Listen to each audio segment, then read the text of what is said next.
우리는 지금 몇 번에 걸쳐서 미분을 공부하고 있죠. 미분은 수학적인 목적에서 공부하는 것이 아니라 지금 이 단원에서는 운동을 기술하는 방법, 물리에서 운동을 기술하는 방법을 배우려고 합니다. 그러기 위해서는 속도, 가속도를 배워야 되는데 그때 미분이 필요합니다. 그래서 미분에 대해서 먼저 잘 안 다음에 그 다음에 이제 속도, 가속도로 들어가려고 하는 것입니다. 오늘이 그 미분에 대해서 마지막 공부하는 날입니다. 우리 지난번에 체인룰, 함수의 함수, 복합함수를 미분할 때 어떻게 하는지 하는 체인룰을 배웠습니다. 그리고 마지막으로 삼각함수가 많이 나옵니다. 특히 우리 기준계를 정하고 그 다음에 어떤 기준계에서 성분을 구할 때 삼각함수가 많이 나오고 그 다음에 단위 벡터를 미분할 때도 이 삼각함수가 많이 나옵니다. 그래서 삼각함수의 미분에 대해서 우리 잘 알고 있어야 되기 때문에 삼각함수의 미분을 조금 배우겠습니다.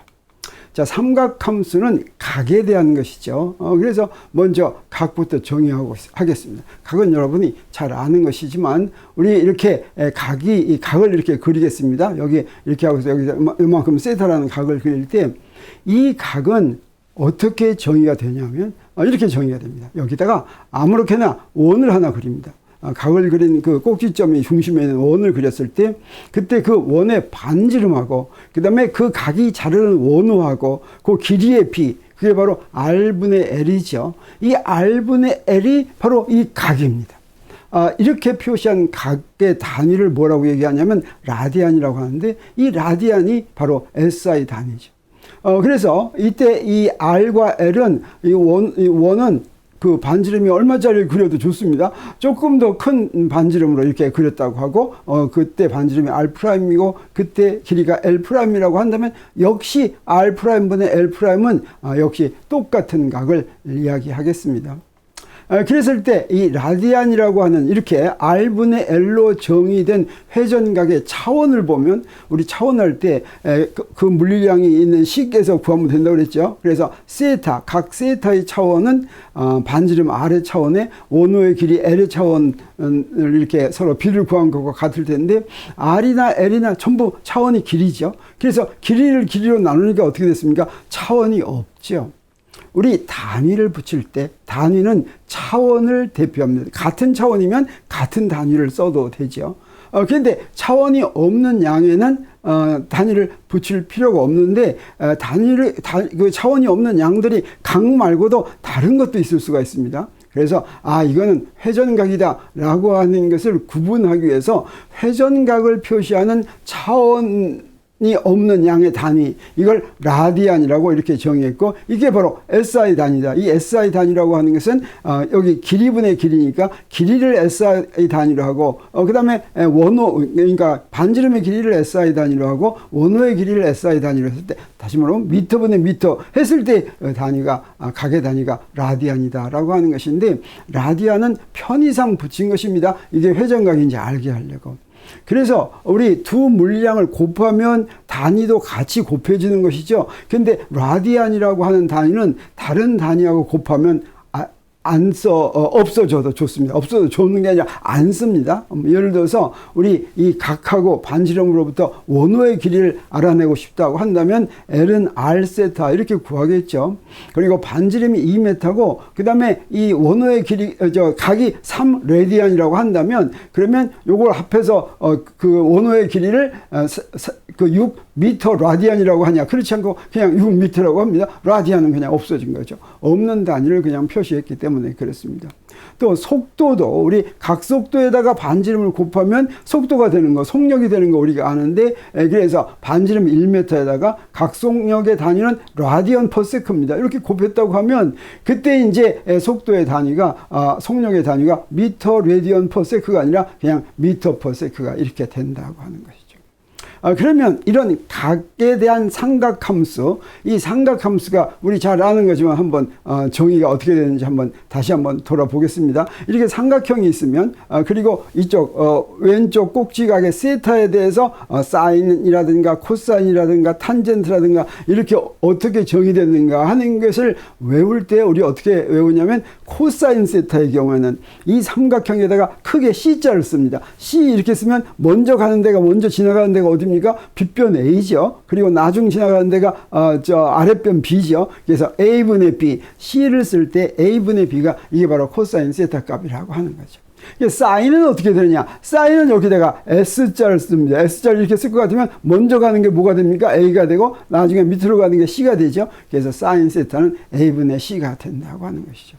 탄젠트도 마찬가지입니다. 탄젠트는 여기다 무슨 글자를 써야 되겠어요? T자를 씁니다. T자를 이렇게 쓸 것 같으면 먼저 가는 게 뭡니까? B고 나중 가는 게 C가 되겠죠. 그래서 탄젠트 세타는 B분의 C가 되는데 이런 삼각함수의 덧셈 법칙이라는 게 있습니다. 이건 뭐냐면 두 각을 더한 각의 사인이나 코사인은 어떻게 되는가 하는 것이죠. 그래서 사인 알파 더하기 베타는 이건 이제 사인 알파와 코사인 베타 이런 걸로 정리할 수가 있습니다. 그래서 여기 플러스도 되고 마이너스도 되고 하는데 사인 알파 더 사인의 덧셈 법칙은 여기 나오는 게 사인 코사인 코사인 사인 이렇게 됩니다. 그리고 부호도 똑같이 그래서 사인 알파 더하기 베타는 사인 알파 코사인 베타 더하기 코사인 알파 사인 베타 이건 두 개를 바꿔도 상관이 없겠죠.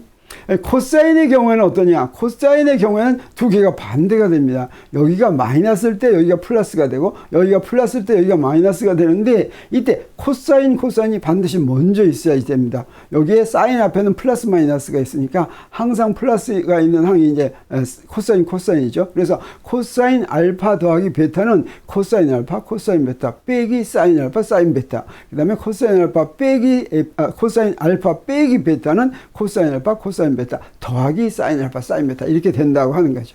왜 이렇게 되는지 한번 증명을 해보고 싶습니까?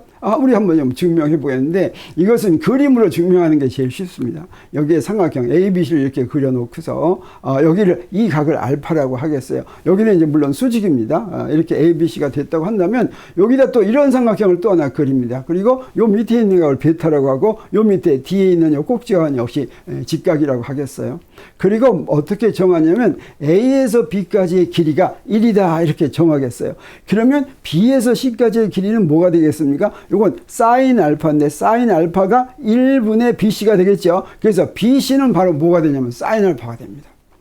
그리고 AC는 뭐가 되냐면 여기서 저기 있는 AC는 1분의 AC가 코사인 알파니까 AC는 코사인 알파가 되는 거 우리가 알 수가 있습니다. 그러면 우리 이제 무엇을 그리고 하고 싶으냐면 여기 사인 알파 더하기 베타 이걸 하고 싶죠. 그래서 어떻게 하냐면 이쪽에다 이렇게 선을 내려 긋고 여기다가 2라고 한다면 사인 알파 베타는 뭐가 될 거냐면 1분의 B가 되니까 B에서부터 2까지의 길이가 이게 바로 사인 알파 베타가 된다 하는 걸 우리가 알 수 있으니까 이 B2의 길이를 우리가 알아내야 되겠습니다. 그러니까 B2의 길이를 알아내기 위해서 어떻게 하냐면 C에서 이쪽 B에다 이렇게 수선을 내려가서 CF를 만들겠어요. 그러면 우리 요 수선 내려 걷고 AC하고의 그 사이각이 어떻습니까? 두 개가 이렇게 평행한 선에다가 옆으로 선을 쭉 그으면 각이 같죠. 옆각이 서로 같죠. 요게 베타가 되고 저 위에 있는 것도 또 어떻게 됩니까? 저 위에 있는 것도 직각삼각형의 마지막 각이 되니까 베타로 같다고 하는 걸 알 수가 있죠. 그러면 우리 어떤 길이를 구할 수가 있냐면 B에서부터 F까지의 길이를 구할 수가 있어요. B에서부터 F까지의 길이는 무엇으로 구할 수가 있냐면 코사인 베타로 이렇게 구할 수가 있죠. 근데 코사인 베타로 구하는데 무엇분의 무할 때 빗변이 사인 알파가 되죠. 그러니까 사인 알파분의 BF가 바로 뭐가 됩니까? 코사인 베타가 되죠. 그래서 BF는 사인 알파에다가 코사인 베타를 곱한 것이다 라고 하는 걸 우리가 알 수가 있겠습니다.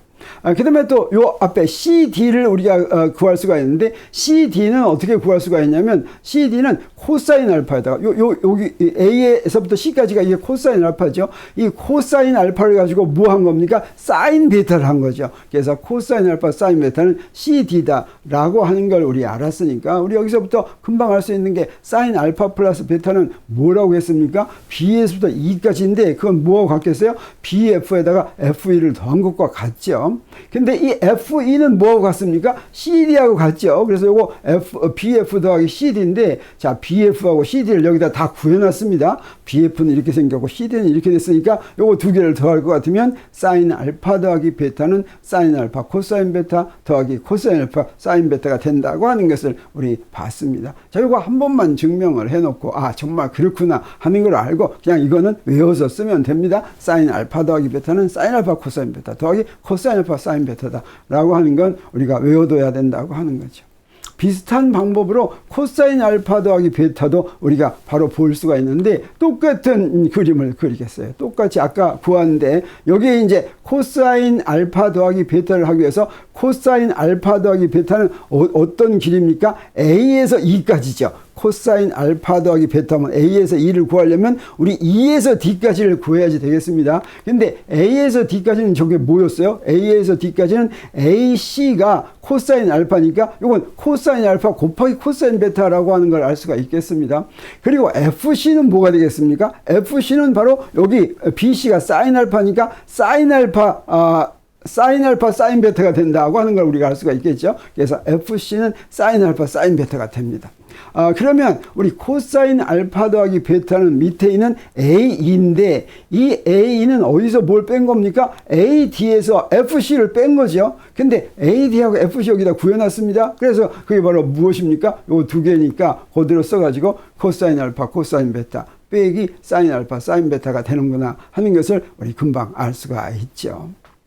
자, 그러면 우리 지금 목표로 하려고 하는 게 뭐냐면 사인 세타와 코사인 세타의 미분을 구하려고 하는 것입니다. 또는 사인 세타와 코사인 세타의 도함수를 구하려는 게 우리의 목표인데 그걸 알기 위해서 우리 무엇이 필요하냐면 굉장히 작은 각의 세타, 다시 말하면 D세타, 세타 미분의 사인이나 코사인을 아는 게 필요한데 그것을 무엇으로 알면 좋냐면 지수함수와 삼각함수를 급수로 전개해서 표현하는 게 있습니다. 지수함수는 자 이렇게 표현이 됩니다. 사실은 저는 특수함수 해가지고 2의 익스포넨셜 x라고 하는 것은 이런 무한급수를 익스포넨셜 x라고 간단하게 표현한 것입니다. 정의가 바로 이런 무한급수를 간단히 표시한 게 EX다라고 이야기할 수가 있다고 하는 거죠. 이걸 한꺼번에 더하기를 표시하면 이렇게 됩니다. 그래서 요거 외우기도 쉽죠. 사실은 1 더하기 x 더하기 2 팩토리얼 분의 x제곱 더하기 3 팩토리얼 분의 x3승 더하기 뭐 이렇게 되는 겁니다. 그리고 코사인 x도 비슷하게 이렇게 무한급수로 전개가 되는데 이 경우에는 이 지수함수는 모든 x에 대해서 모든 멱수가 다 있는데 코사인 x의 경우는 짝수 멱수만 쭉 있습니다. 그래서 1 빼기 2 팩토리얼 분의 x제곱 더하기 4 팩토리얼 분의 x4승 이런 식으로 되고 이걸 한꺼번에 쓰면 이렇게 쓰게 되겠습니다. 그 다음에 사인은 홀수항들만 홀수차수항만 x 빼기 3 팩토리얼 분의 x3승 이런 거면 쫙 이렇게 무한히 이렇게 전개되는 거죠. 그리고 이걸 한꺼번에 쓰면 이렇게 쓰는데 이런 급수 전개를 이용할 것 같으면 우리 근사식을 구할 수가 있습니다. 여기서 만약에 x가 작다고 하면 어떻다고 그랬어요? x가 작은 수라고 하면 x제곱은 아주 작은 수고 x3승은 아주 작은 수고 그래서 x가 작으면 x제곱 이상부터는 무시할 수 있다라고 했죠. 그래서 x가 작을 때의 근사식 x가 x의 절대값이 1보다 적다면 x의 1차 항까지만 취합니다. 그러면 익스포넨셜 x는 x밖에 없죠. 그래서 1 더하기 x로 근사할 수가 있고 그 다음에 코사인 x는 어떻게 됩니까? 1차항이 아예 없죠. 그래서 코사인 x는 x가 작을 때는 그냥 1이라고 근사할 수가 있습니다. 그리고 사인 x는 어떻습니까? 여기에 3차항 높은 차항은 3차원부터 있으니까 요거 x만 하나 있는 거죠. 그래서 사인 x는 x라고 근사할 수가 있는데 이 x가 만약에 미분이라면 어떤 거예요? x가 미분이면 제곱 이상부터는 완전히 0인 거죠. 그래서 이때는 근사적이다라고 하는 게 아니라 똑같다. 그래서 2의 dx승은 1 더하기 dx다 이렇게 놓을 수 있습니다. 코사인 dx는 그냥 1이다 이렇게 놓을 수가 있겠어요. 사인 dx는 dx다 이렇게 놓을 수가 있다고 하는 것이죠. 그래서 우리 이제 사인 세타의 미분과 사인 세타의 도함수를 구할 수가 있게 됐습니다. 사인 세타의 미분은 d 사인 세타가 되겠죠. 그 다음에 이 사인 세타의 도함수는 d 세타분의 d 사인 세타 이렇게 되겠습니다. 그럼 이걸 무엇을 이용하면 좋냐면 아까 우리가 봤던 사인 함수의 덧셈 법칙을 이용하면 좋습니다. 사인 알파 더하기 베타는 사인 알파 코사인 베타 더하기 코사인 알파 사인 베타 하는데 여기서 이제 무엇을 구하냐면 우리 미분 구하려면 세타 더하기 d세타가 필요한 거죠. 그래서 알파는 세타라고 놓고 베타는 d세타라고 놓고 그 다음에 아까 미분일 때의 값 있었죠. 사인 d세타는 뭐였습니까? d세타였고 코사인 d세타는 1이었죠. 그걸 대입하면 되겠어요. 여기다 집어넣습니다. 이렇게 집어넣을 것 같으면 어떻게 됩니까? 여기 이렇게 요 식이 이제 요 식으로 되는데 여기 사인 세타가 코사인 d세타는 1이 되죠. 그 다음에 사인 세타는 d세타가 되니까 뭐가 되냐면 사인 세타 더하기 코사인 세타 d세타가 되는 거 우리가 알 수가 있고 그래서 우리 미분을 구할 때 종속 변수의 미분은 어떻게 구했냐면 자 이런 식으로 구했죠. y의 dy는 y의 x 플러스 dx 빼기 yx. 그래서 사인 세타의 미분은 사인 세타 더하기 d 세타 빼기 사인 세타 이러면 되겠죠. 그래서 사인 세타 더하기 d 세타는 우리 여기서 구해놓은 거 있죠. 요거 여기다 구해놨으니까 이걸 그대로 쓰고 빼기 d 세타 사인 세타 했더니 뭐만 남았습니까? 코사인 세타 d 세타만 이렇게 남았죠. 그래서 사실은 아는 사람은 알겠지만 사인 세타를 미분하면 뭐가 돼요? 코사인 세타가 나온다. 그래서 d 사인 세타는 코사인 세타 d 세타다. 그리고 요것의 도함수는 d 세타분의 d 사인 세타는 뭐가 되겠습니까? 그냥 코사인 세타다. 이거 우리가 흔히 사인 세타를 미분하면 코사인 세타가 된다. 이렇게 알고 있는 것이죠. 자 그러면 코사인 세타를 미분해 보겠습니다. 코사인 세타도 이제 사인 세타하고 똑같은 방법으로 하면 되니까 그대로 따라해 보면 되겠어요. 그래서 코사인 세타 미분하기 위해서는 코사인 세타 덧셈 법칙을 이용하는데 그래 아까처럼 알파에다가는 세타, 베타는 d 세타를 대입하고서 사인 d 세타는 d 세타, 코사인 d 세타는 1을 대입할 것 같으면 코사인 세타 더하기 d 세타가 뭐라는 거 우리 알 수가 있습니까? 여기다 대입했더니 아마 코사인 세타 빼기 사인 세타 d 세타가 되는 거 우리가 알았죠. 그래서 종속 변수의 미분은 어떻게 구한다고 했어요? yx 더하기 dx 빼기 yx니까 코사인의 경우에도 d 코사인 세타는 코사인 세타 더하기 d 세타 빼기 코사인 세타인데 코사인 세타 더하기 d 세타는 여기다 구해놨습니다. 그래서 코사인 세타 마이너스 사인 세타 d 세타하고 이제 코사인 세타를 뺐더니 뭐가 나왔습니까? 마이너스 사인 세타 d 세타가 나왔죠. 이렇게 해서 우리 코사인 세타의 미분을 알았습니다. d 코사인 세타는 마이너스 사인 세타 d 세타고 그래서 코사인 세타의 도함수는 다시 말하면 d 세타분의 d 코사인 세타는 마이너스 사인 세타다. 우리가 잘 알고 있는 거죠. 사인 세타를 미분하면 플러스 코사인 세타가 되고 코사인 세타를 미분하면 마이너스 사인 세타가 된다라고 하는 것을 우리 여기서 보이는 것입니다. 자, 이렇게 해서 미분에 대해서는 공부 다 했습니다. 그래서 우리 연습 문제 2개만 풀고 가보겠습니다. 여기에 예제입니다. x는 4분의 파이에서 여기 레디안이라고 안 했지만 뭐 말 안 해도 상관이 없습니다. fx는 코사인 2x라는 함수의 도함수 값을 구하라 라고 하면 이것의 도함수는 어떻게 구해야 되겠습니까? 요거 x로 미분해야 되는데 코사인 속에 2x가 있기 때문에 약간 고민입니다. 그렇지만 이건 무엇으로 하면 되냐면 복합함수로 하면 됩니다. 그래서 이걸 어떻게 표시하냐면 먼저 fy가 코사인 y라고 이렇게 놓겠어요. 그리고 y를 어떻게 놓습니까? 2x다 이렇게 놓으면 되겠죠. 그러면 이게 이제 y에다가 2x를 집어넣으면 코사인 2x가 되기 때문에 이제 무엇을 이용합니까? 체인 룰을 이용하면 되겠죠. 그러기 위해서 먼저 fy를 미분한 거 코사인 y 미분하니까 이건 그냥 마이너스 사인 y 이렇게 됐습니다. 그리고 2x를 미분하면 어떻게 됩니까? 요거는 마이너스 사인 y 이제 마이너스 사인 2x가 되죠. 그리고 yx를 미분하면 그냥 2가 됐습니다. 그래서 체인 룰에 의해서 요거 두 개를 그대로 곱한 것이니까 dy분의 df 여기다 쓰고 그 다음에 dx분의 dy 이렇게 썼으니까 이게 뭐가 됩니까? 마이너스 2 사인 2x 이렇게 되고 x에다가 4분의 파이를 대입하는 거죠. 그러면 마이너스 2하고 4분의 파이에다 2를 곱했으면 2분의 파이가 되는데 이건 90도입니다. 그래서 사인 90도는 1이니까 요거 마이너스 2다. 그래서 답은 요거 마이너스 2가 되겠습니다. 근데 이렇게 간단한 것도 이렇게 복합함수로 이렇게 표시해서 하는 것보다는 이제 눈에 익숙해 있으면 이런 게 몇 개가 익숙해 있으면 간단히 이렇게 할 수가 있습니다. 지금 코사인 2x를 미분하려고 하는데 여기에 이 안에 이렇게 2x가 있으니까 요거는 하나의 변수로 취급합니다. 요건 하나의 변수로 취급해서 요 놈으로 미분하면 뭐가 되겠어요? 요거 마이너스 사인 2x가 되겠죠. 그리고 요걸 또 x로 미분합니다. 그래서 2x를 x로 미분하면 그건 2가 되죠. 그래서 마이너스 2 사인 2x가 된다. 그게 체인 룰을 이용을 할 때 우리가 익숙하면 이렇게 따로 함수를 따로 그 함수들을 곱으로 하지 않더라도 그냥 머릿속에서 이렇게 구할 수가 있다고 하는 것입니다. 자, 그럼 한 문제만 더 해보겠습니다. 한 문제. 이번에는 우리 fx가 어떤 거냐면 코사인 x하고 사인 x 이렇게 곱으로 되어 있으면 무엇을 이용해야 되겠습니까? 곱의 미분을 이용해야 되겠죠. 그래서 곱의 미분 이용하려면 여기에 코사인 x와 사인 x를 곱한 걸 미분하니까 어떻게 합니까? 먼저 앞에 걸 먼저 미분하고 뒤에 거 그대로 놔두고 그 다음에 앞에 거 그대로 놔두고 뒤에 거 미분하는 거죠. 그래서 코사인 x를 미분하면 마이너스 사인 x가 되니까 뒤에 거 곱하면 마이너스 사인 제곱 x가 됐습니다. 그리고 사인 x를 미분하면 코사인 x가 되니까 이건 더하기 코사인 제곱 x가 됐는데 그래서 x는 6분의 파이, 6분의 파이가 몇 도입니까? 30도죠. 3, 6, 18 그래가지고 파이는 180도니까 그러면 30도의 사인과 코사인을 알아야 될 테니까 그거 알기 위해서 우리가 이렇게 삼각형을 그리죠. 30도 했을 때는 빗변이 2고 그 다음에 요 윗변이 요거 오른쪽이 1이고 요 루트 3 이렇게 되죠. 그러면 여기서 먼저 사인 30도 하면 2분의 1이 됩니다. 코사인 30도 하면 2분의 루트 3이니까 요건 뭐가 되겠어요? 마이너스 사인 제곱 30도 더하기 코사인 제곱 30도 할 것 같으면 요거 2분의 1을 제곱하면 4분의 1, 그 다음에 2분의 루트 3을 제곱하면 4분의 3이니까 요거 값은 얼마가 되냐면 2분의 1, 즉 0.5가 되는구나 하는 것을 우리 알았습니다. 자, 이렇게 해서 우리 미분에 대한 공부 일단 여기서 마치고 그 다음에 이제 무엇을 시작한다고 그랬습니까? 이제 속도 같은 걸 하기 위해서 먼저 위치 벡터가 뭔지, 변이 벡터가 뭔지, 속도 벡터가 뭔지, 가속도 벡터가 뭔지 이런 것들을 먼저 하나하나 제대로 정의하는 공부를 하기로 하겠습니다. 자, 그럼 또 다음 시간 기대해 주기 바랍니다. 감사합니다.